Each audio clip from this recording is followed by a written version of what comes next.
নমস্কাৰ প্ৰিয় বন্ধু বান্ধৱীসকল, সৰ্বপ্ৰথমে মোৰ জ্ঞানজ্যোতি চেনেললৈ আপোনালোকক স্বাগতম জনাইছোঁ।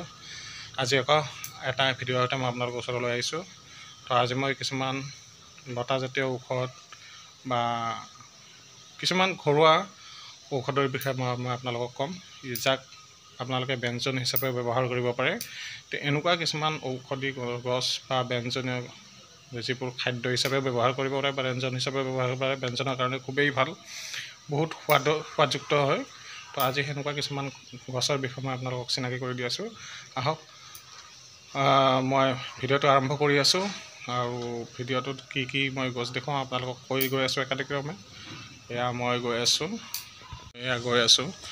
মোৰ ঘৰত থকা গছবোৰ দেখুৱাবৰ বাবে।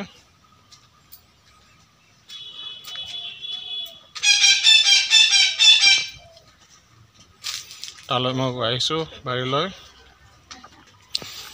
তো আজি মই আপোনালোকক এডাল বিশাল গছ দেখুৱাম। এই গছডাল চাওক, এই গছডাল টুকটুকি লতা বুলি কওঁ আমাৰে। আপোনালোকৰ ফালে যদি কিবা নাম আছে আপোনালোকে ক'ব, বিশেষ কাৰণ মই নামটো নাজানো, মই সেইদৰেই মাতোঁ বা বহুতে আমাৰ এইখিনিত টুকটুক লতা বুলিয়ে কয়। তো এই গছডালৰ ঔষধি গুণৰ বিষয়ে মই আপোনালোকক আজি কৈ আছোঁ। এই গছডাল সম্পূৰ্ণৰূপে চাই লওক, গছডাল চাই লওক। এই গছডাল আপোনাৰ বেললতা বুলিও কয়, এই মাত্ৰ মোক ক'লে বেললতা বুলিও কয় ইয়াক। তো ইয়াৰ ঔষধি গুণৰ বিষয়ে মই আপোনালোকক কৈছোঁ শুনক। যি কঁকালৰ বিষত যদি আপোনালোকে বহুদিনৰ পৰা ভুগি আছে, বহু চিকিৎসা কৰিলে, ডক্টৰৰ ওচৰত গ'লে, ইনজেকশ্যনো ল'লে, তো কঁকালৰ বিষৰ পৰা কোনো পৰিত্ৰাণ পোৱা নাই। তো এই গছডাল একে উশাহতে আপোনালোকে উঠিয়াব লাগিব, আৰু ইয়াত কিছু নিয়ম আছে, সেই নিয়মবোৰ মই ভিডিঅ'ত আপোনালোকক ক'ব নোৱাৰিম। তো একে উশাহত উঠাব লাগিব, আৰু যিখিনি ঠাইত আপোনাৰ কঁকালৰ বিষ হৈ আছে তাত আপোনালোকে বান্ধি দিয়ক। তো চাব 7 দিনৰ ভিতৰত আপোনালোকৰ কঁকালৰ বিষ সম্পূৰ্ণৰূপে নিৰাময় হৈ যাব। ইমানখিনি ঔষধি গুণ আছে এই গছডালত। তো ইয়াক আমি লতা গছ বুলি হয়তো বহুতেই ইয়াক উঘালি পেলাইছে। তো মই আজি এই গছডাল আপোনালোকক চিনাকি কৰি দিছোঁ, ভালদৰে চাই লওক। যদি কাৰোবাৰ তাত আছে তো উঘালি নেপেলাব, ভালদৰে সংৰক্ষণ কৰি ৰাখক এই গছ। আৰু কিছু মই গছ আজি আপোনালোকক দেখুৱাই আছোঁ, মোৰ বাৰীত থকা যিবিলাক ঔষধি গুণৰ বিষয়ে মই আপোনালোকক জানো। এইবোৰ গছ আছে যাক আমি চেঙেৰী টেঙা বুলি কওঁ। এইখিনি চেঙেৰী টেঙা, তো চেঙেৰী টেঙা এইটো এবাৰ চেঙেৰী টেঙা। তো ইয়াৰো ঔষধি গুণ আছে, যিসকল মহিলাৰ মাহেকীয়াৰ সময়ত পেটৰ বিষ হয় বা খুবেই বিষ হয়, বিষত বাগৰি থাকিব লাগে, তো ইয়াৰ পাত এটা ছিঙি বাও চকুৰ কোণাত আপুনি 2 টোপাল যদি ইয়াৰ ৰস দিয়ে, তো আপোনালোকে দেখিব যে পেটৰ বিষ সম্পূৰ্ণৰূপে ভাল হৈ গৈছে। এনেকুৱা ঔষধি গুণ আছে। আৰু ইয়াৰ ব্যঞ্জনী গুণবিলাক মই কৈ আছোঁ। ইয়াক আপোনালোকে বিভিন্ন ধৰণে তৰকাৰী কৰি খাবও পাৰে। ইয়াক টেঙা লাগে, ইয়াক খুন্দি ল'ব, ৰস উলিয়াব, আপোনালোকে পকৰি বনাই খাব পাৰে, তৰকাৰী বনাই খাব পাৰে। টেঙা ভাৱ লাগে, পেটৰ কাৰণে খুবেই উপকাৰী বস্তু। যদি আপোনালোকৰ ডিচেণ্ট্ৰি হৈছে, ডিচেণ্ট্ৰি ভাল হ'ব, পেট চফা হ'ব। বহুতখিনি ঔষধি গুণ আছে ইয়াত এই চেঙেৰী টেঙাৰ গছডালত। আৰু এডাল মই গছ দেখুৱাই আছোঁ আপোনালোকক, আহক। এইডাল গছ আপোনালোকে জানে এক ভেদাইলতা বুলি কয়, পাতটো খুবেই বেয়া গোন্ধ। তো ইয়াৰো ব্যঞ্জনী গুণ আছে আৰু ইয়াৰো ঔষধি গুণ আছে।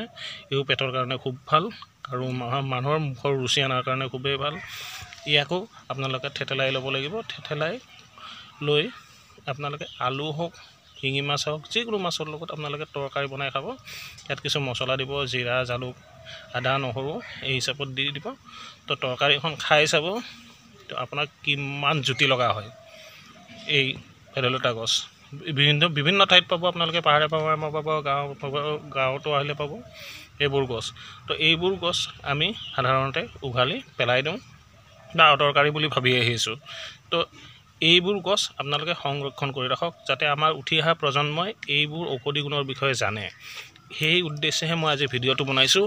আৰু এবিধ মই গছ দেখুৱাই আছোঁ আমাৰ বাৰীত থকা। তো এইবিধ গছ চাওক,